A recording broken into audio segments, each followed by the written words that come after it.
Hello students, welcome again in my YouTube channel. तो students, हमारा chapter चल रहा था एटॉमिक स्ट्रक्चर, जिसका नेक्स्ट पार्ट है हमारे पास पार्ट नंबर 2। तो स्टूडेंट्स, लास्ट पार्ट के अंदर हमने देख लिया था एटम को, देख लिया था एटम के अंदर जो सब एटॉमिक पार्टिकल थे, प्रोटॉन, इलेक्ट्रॉन, न्यूट्रॉन, इनको भी देख लिया था। जिन बच्चों ने वो मेरा पार्ट नहीं देखा तो पहले वो देख लें, देन आप नेक्स्ट पार्ट के ऊपर आ जाएं। तो नेक्स्ट पार्ट के अंदर हमारे पास नेक्स्ट टॉपिक क्या दिया हुआ है? नेक्स्ट टॉपिक हमें दिया हुआ है रेडियो एक्टिविटी। ठीक है जी, नेक्स्ट टॉपिक क्या दिया हुआ? Radio activity. तो सबसे पहले रेडियो एक्टिविटी, कौन से एलिमेंट्स रेडियो एक्टिव होते हैं?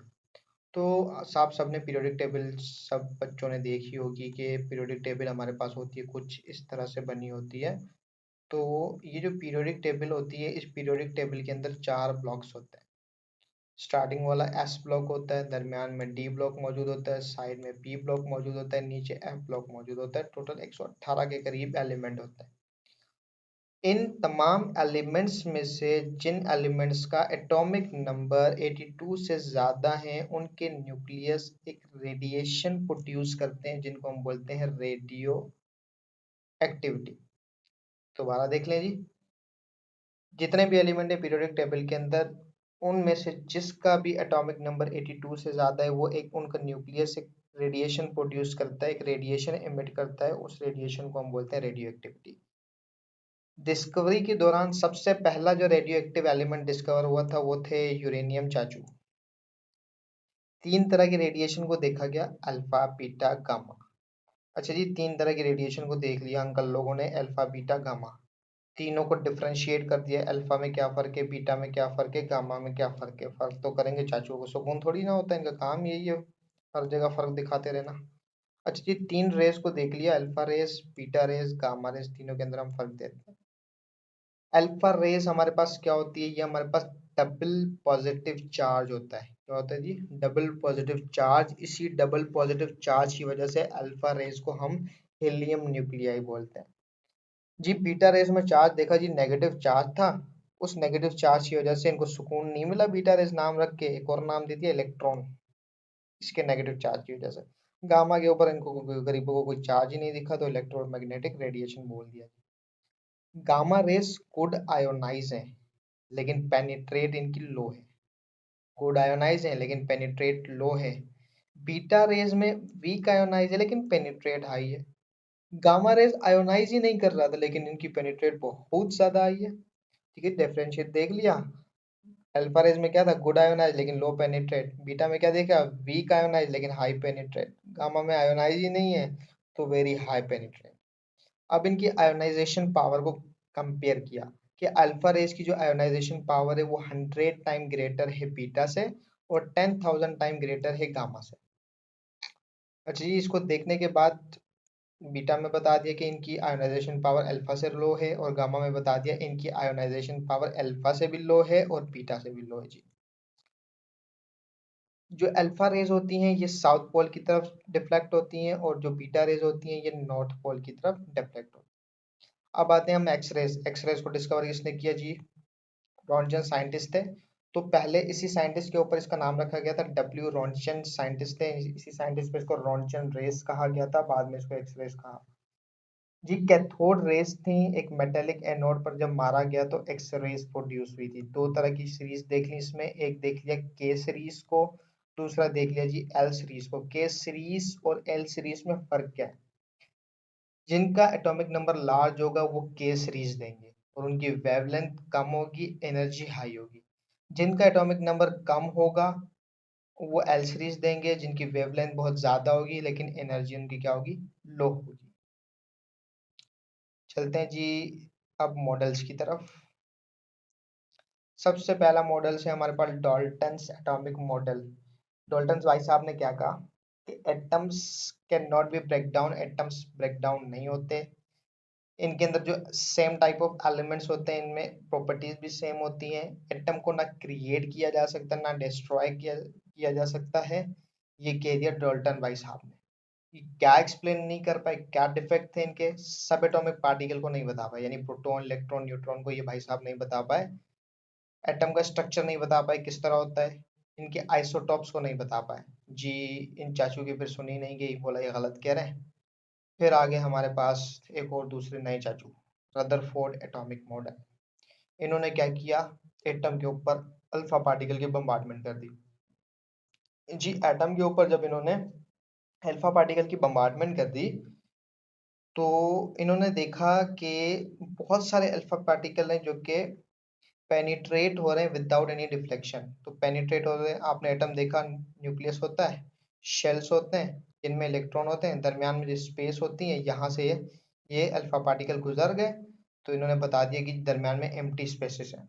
कुछ जो है बाउंस्ड, वेरी फ्यू जो है वो डिफ्लेक्ट हुए 90 डिग्री पे। क्यों? क्योंकि इलेक्ट्रॉन जो है वो हमारे पास क्या थे, मौजूद थे, ये अट्रैक्ट कर रहे थे, इस वजह से ये जो है वो डिफ्लेक्ट हो गए। कुछ बाउंस बैक हो गए, क्यों? क्योंकि न्यूक्लियस के पास पॉजिटिव चार्ज था, तो ये क्या कर रहा था, इसको बाउंस कर रहा था, पीछे की तरफ वापस भेज रहा था। इनके पास्टुलेट क्या है कि जो एटम का मास है ये न्यूक्लियस पर डिपेंड करता है। पॉजिटिव चार्ज होता है न्यूक्लियस के ऊपर, स्पेक्ट्रम इसके अंदर कंटिन्यूस है, और एटम के अंदर कुछ एम्प्टी स्पेसेस है, खाली जगहें हैं जिसके अंदर इलेक्ट्रॉन रिवॉल्व कर रहे हैं। और इन भाई साहब ने इसके साथ बोल दिया कि जो इलेक्ट्रॉन होते हैं वो कंटिन्यूसली रेडिएट एमिशन कर रहे हैं। अच्छा जी, सबने देखा रेडिएशन एमिट कर रहे हैं इलेक्ट्रॉन्स, तो इनके डिफेक्ट निकाल दिया जी। एटम की स्टेबिलिटी डिस्टर्ब हो गई। अगर ये रेडिएशन एमिट कर रहा है, तो जब इसकी रेडिएशन एमिट करती रहेगी, ये इलेक्ट्रॉन न्यूक्लियस के अंदर गिर जाएंगे, एटम कोलैप्स कर देगा। कंटिन्यूस स्पेक्ट्रम बता दिया, जबकि इनके अंदर होता है लाइन स्पेक्ट्रम। अच्छा जी, इनके डिफेक्ट भी आ गए, इन भाई साहब को भी छोड़ दिया। फिर एक नए चाचू आ गए, बोहर साहब, जिनको बोहर एटॉमिक मॉडल के नाम से जाना जाता है, और ये एप्लीकेबल था सिर्फ हाइड्रोजन एटम के ऊपर। इन्होंने लाइन स्पेक्ट्रम बता दिया। इन्होंने कहा कि इलेक्ट्रॉन एनर्जी को रेडिएट नहीं करता, और अगर इलेक्ट्रॉन एनर्जी गेन करेगा तो वो लोअर ऑर्बिट से हायर ऑर्बिट की तरफ चला जाएगा, यानी नीचे से ऊपर चला जाएगा, और दरमियान में एक एनर्जी का डिफरेंस बन जाएगा। If observed jump to higher orbit, और दरमियान में एक एनर्जी E2 माइनस E1 का डिफरेंस आ जाएगा, जो कि h म्यू के बराबर होगा जी। एंगुलर मोमेंटम डिटरमाइन कर दिया जी, mvr equals to nh upon 2 pi. अगर एंगुलर मोमेंटम हुआ, उसी के अंदर इलेक्ट्रॉन रिवॉल्व करेगा। ये थी बोहर साहब की डिस्कवरी। इसके डिफेक्ट क्या थे जी? इन्होंने सिर्फ हाइड्रोजन के ऊपर एप्लीकेबल कर दिया, पॉली इलेक्ट्रॉनिक नहीं बता पाए। लिथियम, बेरिलियम, हीलियम इनके लिए एप्लीकेबल नहीं था। और इन्होंने इलेक्ट्रॉन की सिर्फ पार्टिकल नेचर बताई, इलेक्ट्रॉन की वेव नेचर नहीं बताई, जो कि डी ब्रोगली हाइपोथेसिस के खिलाफ थी। क्योंकि डी ब्रोगली हाइपोथेसिस ने इलेक्ट्रॉन की ड्विल नेचर बताई थी, कि इलेक्ट्रॉन पार्टिकल नेचर भी रखता है और इलेक्ट्रॉन वेव नेचर भी रखता है। अच्छा जी, हाइड्रोजन के हवाले से इन्होंने रेडियस बता दिया कि रेडियस किस तरह निकालते हैं। रेडियस का जी फार्मूला देखें पहले, ये रहा। कितना बड़ा फार्मूला दिया, गरीब बंदे कैसे याद करें, अल्लाह माफ करे। R equals to epsilon naught n square h square upon pi mze square. भाई हमने देखा, इसको गुस्सा बढ़ा है इसका, इसका हल निकालना है हमने, इसको शॉर्ट करके बना दिया। अब इसमें देखें जो Z है, Z का मतलब है एटॉमिक नंबर। हाइड्रोजन का एटॉमिक नंबर 1 है, तो 1 को लिखें या ना लिखें कोई फर्क नहीं पड़ेगा, Z को निकाल दिया बाहर, Z गया। बाकी बचा epsilon naught n square. n square का मतलब है यहाँ ना कोई नंबर होगा, यहाँ 1 भी आ सकता है, 2 भी आ सकता है, 3 भी हो सकता है, यानी ये चेंज होता रहेगा शेल के हिसाब से। K शेल हुआ, L शेल हुआ, M शेल हुआ, N शेल हुआ, उसके अकॉर्डिंग n की वैल्यू लिखनी है। n को हम चेंज ही नहीं कर सकते, n को हम कंटिन्यूसली क्या करेंगे, चेंज करते रहेंगे। 1 करेंगे, 2 करेंगे, 3 करेंगे, 4 करेंगे, तो इसको हमने यहाँ से हटा नहीं सकते इसको। बाकी बचा एप्सिलॉन नॉट, इसको उठा के हमने यहाँ ट्रांसफर कर दिया, एप्सिलॉन नॉट आ गया। एच स्क्वायर यहाँ रख दिया, पाई को भी रख दिया, एम को भी रख दिया, ई स्क्वायर को भी रख दिया। इसको खींच के इसको एक सिंगल फॉर्म में ले आए, ए नॉट, जिसको हम बोलते हैं बोर कांस्टेंट, जिसकी वैल्यू हमारे पास दी हुई है 0.529 एंगस्ट्रॉम।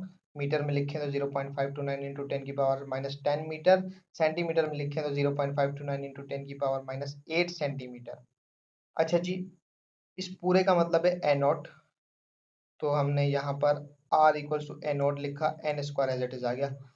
ए नोट की वैल्यू थी 0.529 angstrom, N square as it is आ गया। अब एन स्क्वायर को सिर्फ चेंज करते जाए। फॉर एग्जाम्पल रेडियस निकालना है जी, के शेल था सिर्फ, तो सिर्फ 1 रखा, एल था तो 2 रखा, m था तो 3 रखा। फिर इसको चेंज करते जाएंगे, मल्टीप्लाई करेंगे, आपका आंसर आता जाएगा। कितना बड़ा फॉर्मूला दिखाया हमने, कितना छोटा कर दिया जी। ई नॉट, ई नॉट का मतलब है परमिटिविटी। ये जो ई नॉट दिया हुआ है इसकी वैल्यू आपने याद रखनी है, क्योंकि मैंने तो डायरेक्ट कैलकुलेट करके बता दिया। इसकी वैल्यू याद रखनी है जी 8.84 इंटू 10⁻⁻12 कूलम स्क्वायर जूल पर एटम। एच की वैल्यू याद रखनी है जी, एच को हम बोलते हैं प्लैंक्स कांस्टेंट। इसकी वैल्यू जी याद रखनी है 6.625 इंटू 10⁻⁻34 जूल सेकेंड। मास आपको पता है इलेक्ट्रॉन का 9.1 इंटू 10⁻31 किलोग्राम। चार्ज आपको पता है 1.60 टू 10⁻19 कूलम। माइनस में है, लेकिन इसमें सॉल्व करने के दौरान हम माइनस रखेंगे नहीं। एनर्जी ऑफ इलेक्ट्रॉन के ऊपर आते हैं। बहुत बड़ा फार्मूला दे दिया जी, इसको भी हम क्या करेंगे, छोटा। क्या करेंगे, छोटा। अब इसमें हम क्या चेंज नहीं कर सकते, इसमें हम n की वैल्यू तो चेंज, n को तो हम हटा नहीं सकते यहाँ से। z को हटा सकते हैं 1, तो इसको हटा सकते हैं, यहाँ z हट गया। m आ गया जी माइनस का, e4 आ गया, 8 आ गया, पाई आ गया, एप्सिलॉन नॉट आ गया, h स्क्वायर आ गया। इन सबको हटाकर यहाँ रख दिया, इसको एक वैल्यू दबा दबा के k बना दिया। k की वैल्यू है 2.18 10⁻18 जूल पर एटम। यहाँ माइनस k आ गया, नीचे n स्क्वायर आ गया। अब n की वैल्यू चेंज करते जाएंगे और एनर्जी निकलती जाएगी जी। बहुत आसान फार्मूला हो गया जी। तो स्टूडेंट्स ये था आज का हमारा टॉपिक। मिलते हैं नेक्स्ट वीडियो के अंदर, एटॉमिक स्ट्रक्चर की नेक्स्ट वीडियो के अंदर। तब तक के लिए रखिएगा अपना बहुत सारा ख्याल।